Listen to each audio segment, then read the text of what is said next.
Halo teman-teman, Rainer Budiarto, welcome back to my channel. Teman-teman, kali ini saya mau sharing film Nobody. Apa itu? Jadi tentang pasukan khusus, seorang pasukan khusus yang telah pensiun. Dan dia itu mau pensiun, mau memiliki keluarga setelah terakhir misi terakhirnya itu dia ada menyelamatkan seseorang penjahat yang minta ampun dan berjanji tidak mau mengulangi kesalahannya. Kemudian akhirnya ya udah dia udah ngeliat gitu, dia berhasil membangun keluarga dan kehidupannya itu betul-betul dia itu nggak menunjukkan dia itu siapa dahulunya. Ada kejadian rumah dia itu terjadi perampokan dan dia udah sampai bilang, dia sampai kena pukul, anaknya kena pukul juga, dan dia bilang udah jangan. Ternyata kenapa dia sampai anaknya segala kena pukul, dia bilang jangan, karena dia kasihan. Karena dia ngelihat waktu dia ditodong pistol, dan dia ngambil uangnya, dia uang itu banyak ternyata nanti kelihatan. Dan yang diambil oleh pencuri itu nggak seberapa uangnya. Dan dia melihat pistol yang ditodong ke dia, ternyata kosong pelurunya. Dia udah ngeliat dan dia berpengalaman sekali ngeliat walaupun dalam kegelapan kayak gitu, samar. Nah kemudian ada kejadian anaknya itu dia kan diledek segala, yang si pengecut nggak berani mukul gini, nggak berani sampai kakak atau adik saudara iparnya itu sampai ngehina-hina dia, pengecut lah di kantor kayak gitu. Sampai anak perempuannya dia yang nggak ngeledek dia bilang, "Pak, itu kucing saya di mana? Perhiasan kucing saya kemana? Perhiasan kucing emas favoritnya." Karena ini anak perempuan yang dia sayang banget nanya gitu. Akhirnya dia udah lihat nih, dia waktu kejadian itu ada perampokan, dia hafalin ciri-cirinya dan dia sudah lama pensiun kan.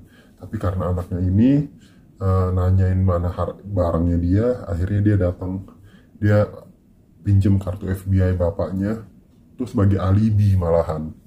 Ternyata orang yang tahu dia itu hanya pura-pura, dia mau digebukin segala. Tapi begitu ada orang lihat ada bekas tato, itu pasukan menakutkan, langsung kayak kelihatan minta ampun, terima kasih untuk pelayananmu, thanks for your service, kayak gitu kan. Kemudian udah akhirnya dikasih data, karena itu orang ketakutan, padahal tadinya mau disogok uang aja malah ngehina, mau ngeroyok di tempat tato, diceritain.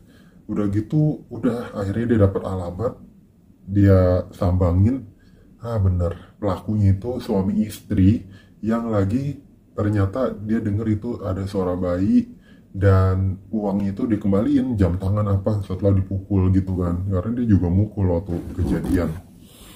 Kemudian ada suara bayi, dia lihat, aduh ini bayinya juga lagi perlu pengobatan akhirnya dia relain itu uangnya segala, bantu, tapi udah ketahuan sebetulnya. Tapi karena belas kasihan kan ditinggal. Dan dia nanya, mana itu gelang anak saya, gelang kucing anak saya. What? Gelang bracelet? Gelang apa? Katanya gitu. Ya udah akhirnya nggak ada informasi dia, dan dia karena kasihan dia balik arah, dia pulang. Waktu dia naik busnya itu dicegat sama mafia iseng yang lagi mabuk. Itu mafia masuk ke bus, kelompok gitu kan, kayak preman pengecut, rame-rame. Sopirnya dia bilang turun, perempuan turun, dia bilang. Langsung dihajar satu persatu itu orang-orang yang penjahatnya itu. Udah, itu karena mabuk kan. Kemudian dia pulang, istrinya ngeliat, ya inilah masih nggak apa-apa lah, dia masih bisa pura-pura. Nah kebesokannya dia dapat informasi dari intelijen, itu dari temannya intelijen yang mengatakan bahwa dia lagi dicari sama si mafia itu, ternyata punya kakak saudara keluarga yang adalah pemegang investasinya mafia Rusia yang mengelola triliunan dolar uang nggak benar kayaknya gitu. Kalau benar nggak mungkin ngelakuin kejahatan kan. Udah akhirnya singkat cerita dia di Uber, dia dikejar tuh, ada itunya ID busnya dia ketinggalan, akhirnya ketahuan, tapi dia disuruh, namanya ketahuan tapi disuruh cari di database semua, gak ada informasi apapun, sampai ada orang yang hacker mau ini bobol itu, bilang udah dikasih akhirnya, tapi bilang udah nggak usah bayar, karena kalau dia nggak kasih informasinya dia bisa diapa-apain tuh mafia Rusia kan, udah nggak usah bayar, dia bilang gitu. Akhirnya eh, kejadian lah itu, dia rumahnya didatengin malam-malam, itu dia udah tahu nih perkiraannya, ada suara ada apa, udah feelingnya udah biasa gitu ya kalau ngadepin bahaya.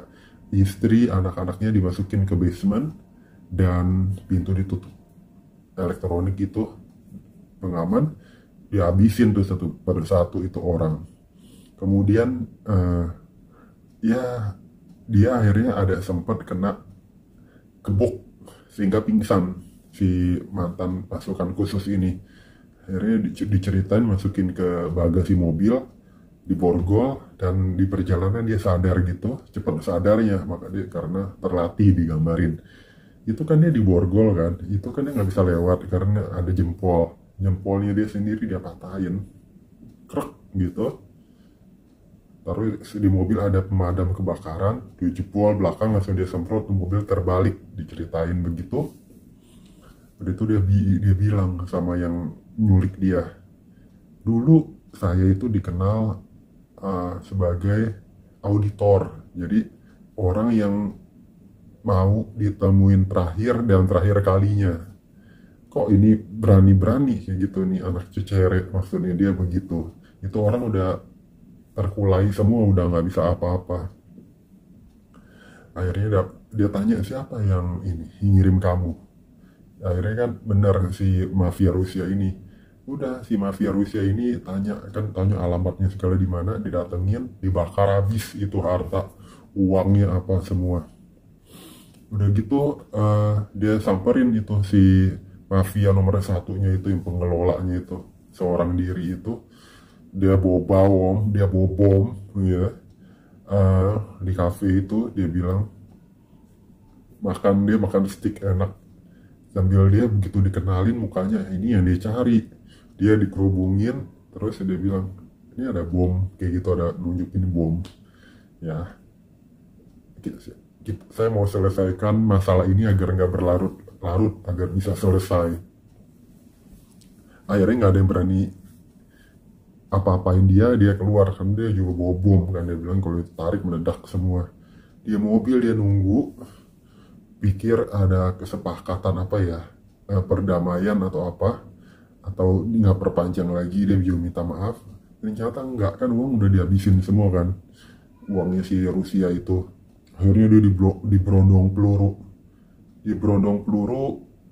dan sebelum kejadian itu kan dia bawa ada emas batangan segala di rumahnya dia, ternyata dia hancurin tuh rumahnya dia sendiri dengan pita hitam yang dia udah setel itu adalah bom, percik api semua, bakar semuanya. Jadi dia nggak mau diganggu-ganggu, dia kayak kubur masa lalunya semua, ini langsung pikiran ke depan positif nih orang, teman-teman. Ya udah, kemudian kejadian udah kejadiannya tuh berlanjut, dia udah beli tuh dengan emas itu perusahaan mertuanya yang memang mau dijual. Terus saudara iparnya hina-hina dia, ngomong macam-macam, dia pukul perutnya karena dia tahu itu tempat dia mau pakai untuk hajar si orang Rusia itu kan, ceritain begitu. Udah, setelah kejadian dia ditembakin sama Rusia itu dan dia tertembak juga, ternyata dia bawa itu mobil, dikejar ke tempat perusahaan yang itu, dia tahu nih jaraknya, dia udah ukur semua. Di tempat itu bener dihabisin lah satu per satu, karena dia nggak mau dia udah terlatih nggak mau buat keributan di masyarakat, nggak mau di tempat umum. Sampai ini ada si nomor satunya itu, dia udah kehabisan senjata, dia ada bom, dia pakai pelindung diri, dia nggak tahu dia selotip apa gimana, didorong ke dia ledakin dar. Jadinya selamat si mafia Rusianya itu, meninggal terpental. Udah akhirnya dia dijemput polisi, dia nunggu bapak sama itunya, bapak sama apa namanya, saudaranya dia yang baik. Udah bantu, bapaknya udah tua, udah sepuh banget, tapi juga bekas pasukan khusus FBI, ceritain bantu nembak segala, masih bugar, pamit. Dia kemudian dia sendiri nih ditangkap, yang si pasukan khusus ini ditangkap polisi, kemudian tanya, kamu siapa? I'm nobody, saya bukan siapa-siapa, dia bilang. Gak lama si polisi terima telepon, suruh bebasin dia, suruh bebasin. Udah akhirnya dia dibebasin. Jadi benar-benar ini orang kredibel, benar pembunuh yang ditakutin orang secara legal oleh negara, digambarin gitu. Udah kemudian digambarin 3 bulan kemudian dia pergi sama istrinya cari rumah baru yang ada basementnya kayak gitu, dan film berakhir. Jadi teman-teman ya, kita hidup gambarannya jangan aneh-aneh, karena kalau kita aneh-aneh kita nggak bisa bela diri. Kalau kita diinin orang, dirugikan orang. Tapi kalau kita apa ya, kita benar, kalau sampai kita betul-betul mau bela diri kita saat dirugikan orang, ya kita masih bisa bersuara daripada kita jadi penjahat, mau bersuara juga dihujat orang kayak gitu teman-teman. Semoga bermanfaat. Jangan lupa subscribe, like, share, komen. Sampai jumpa di video-video saya berikutnya. Bye-bye teman-teman.